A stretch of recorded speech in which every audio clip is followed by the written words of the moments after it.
Hello guys, আপোনালোকে চাই আছে ৰবিন ব্লগ ইউটিউব চেনেল।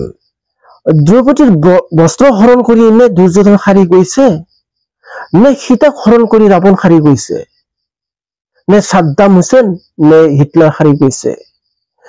যিদিনাখন আপুনি ক্ষমতাচ্যুত হ'ব, সেই দিনাৰ পৰা আপুনি জিৰাবলৈ ঠাই নাপাব। কংগ্ৰেছ নেত্ৰী মীৰা ঠাকুৰৰ এই মন্তব্যটো আমি শুনো আহক। দ্ৰৌপদীৰ বস্ত্ৰ হৰণ কৰি না দুৰ্যোধন হাৰি গৈছে, সীতাক হৰণ কৰি না ৰাৱণ হাৰি গৈছে, না সাদ্দাম হুছেইন স্বেচ্ছাচাৰী হাৰি গৈছে, না হিটলাৰ হাৰি গৈছে।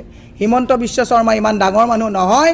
হিমন্ত বিশ্ব শৰ্মাৰ হাতত যিদিনালৈকে পুলিচ আছে, তেওঁ মোৰ পুলিচ মোৰ প্ৰশাসন বুলি ক্ষমতাৰ অপব্যৱহাৰ কৰিব পাৰিব, কিন্তু যিদিনাখন হিমন্ত বিশ্ব শৰ্মাৰ ক্ষমতাচ্যুত হ'ব, হিমন্ত বিশ্ব শৰ্মাই জিৰণি ল'বৰ কাৰণে জেগা নাপাব। হিমন্তই মহিলাৰ সতীত্বক লৈ কৰা নিকৃষ্ট মন্তব্যৰ বিৰুদ্ধে চিবিআইৰ কাষ চাপিব উত্তৰ পূবৰ সকলো ৰাজ্যৰ মহিলা কংগ্ৰেছে। উত্তৰ পূবৰ সকলো ৰাজ্যতে মহিলা কংগ্ৰেছে কৰিব ধাৰাবাহিক প্ৰতিবাদ। আমি অহাকালিৰ পৰা প্ৰত্যেক জিলাই জিলাই আমি এই প্ৰতিবাদ কাৰ্যসূচী আমি আৰম্ভ কৰিম।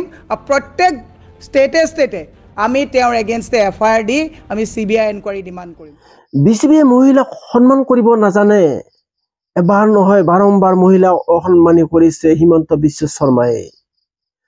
মণিপুৰত যেতিয়া মহিলাক উলংগভাৱে পেৰেড কৰা হৈছিল, তেতিয়া নিমাত আছিল বিজেপি। বিলকিছ বানৰৰ ধৰ্ষণকাৰীসকলে নিৰ্বাচনত জয়ী হ'বলৈ ফুলৰ মালা পিন্ধালে। আনকি অসম আৰক্ষী SI জোনমণি ৰাভাৰ ক্ষেত্ৰতো নিমাতে থাকিল হিমন্ত বিশ্ব শৰ্মা। অসমৰ এজন মুখ্যমন্ত্ৰী, তেওঁ এবাৰ কোৱা নাই, আজি যে আমি সংবাদ মেল দিছোঁ, আজি এবাৰ তেওঁ কোৱাৰ কথা কাৰণে কোৱা নাই। তেওঁ একেটাই কথা, মহিলাক বিজেপিয়ে সন্মান কৰিব নাজানে। মণিপুৰত যেতিয়া উলংগভাৱে মহিলাক পেৰেড কৰা হৈছিলে, তেতিয়াও বিজেপিয়ে মনে মনে থাকিলে। বিলকিছ বানুৰ ৰেপিষ্টসকলকো নিৰ্বাচন জয়ী হ'বৰ কাৰণে ফুলৰ মালা পিন্ধালে।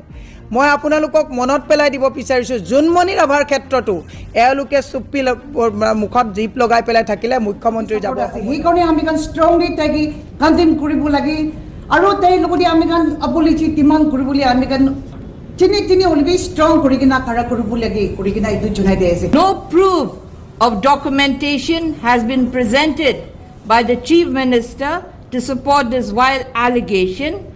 As it appears to be, it constitutes a gross misuse of public office to defame women and score political points. Such statements fuel a culture of sexism and must be publicly condemned. Therefore, the women of the Northeast and the country deserves justice, dignity and মই ক্ষমা খুজিবলৈ মই মুখ্যমন্ত্ৰীক কৈছোঁ, কোনো সন্মান থকা মানুহে এনেকুৱা ফাল্টু কথা নকয়। এই ফাল্টু কথা কোৱাৰ কাৰণে তেওঁ প্ৰমাণ কৰি দিলে যে মুখ্যমন্ত্ৰীয়ে অকপতে কৈ দিলে যে মই ফাল্টু মানুহ নেকি। আমি মুখ্যমন্ত্ৰী ফাল্টু হোৱাটো বিচৰা নাই, মুখ্যমন্ত্ৰীক ক্ষমা খোজাটো বিচাৰিছোঁ। যেতিয়া আমি চবেই ধৰিলোঁ, পুত্ৰলিকা জিলাই জিলাই জ্বলোৱা হ'ল, যেতিয়া জিলাই জিলাই কেছ দিয়া হ'ল, এতিয়া তেওঁ আকৌ টাৰ্ণ মাৰিছে যে মই কোৱা নাই, বিপ্লৱ শৰ্মাৰ প্ৰতিবেদনত কৈছে। মই মুখ্যমন্ত্ৰীক ক'ব বিচাৰিছোঁ, বিপ্লৱ শৰ্মাৰ প্ৰতিবেদনত কোনোবা দুগৰাকী মহিলাৰ কথা, কোনোবা এজন তেওঁৱে পঠোৱা ৰাজসাক্ষী হিচাপে কোনোবা এজন মানুহে কৈছে, নাম মই নলওঁ। এতিয়া দুগৰাকী মানুহৰ কথা কোৱাত জেনেৰেলাইজ কিয় কৰিলে তেওঁ সকলোকে কথা? তেনেকুৱাতো ক'ৰবাত কেতিয়াবা চোৰ ডকাইতো কোনোবা এজন হয়, তাৰমানে অসমৰ চব যুৱক চোৰ ডকাইত নেকি?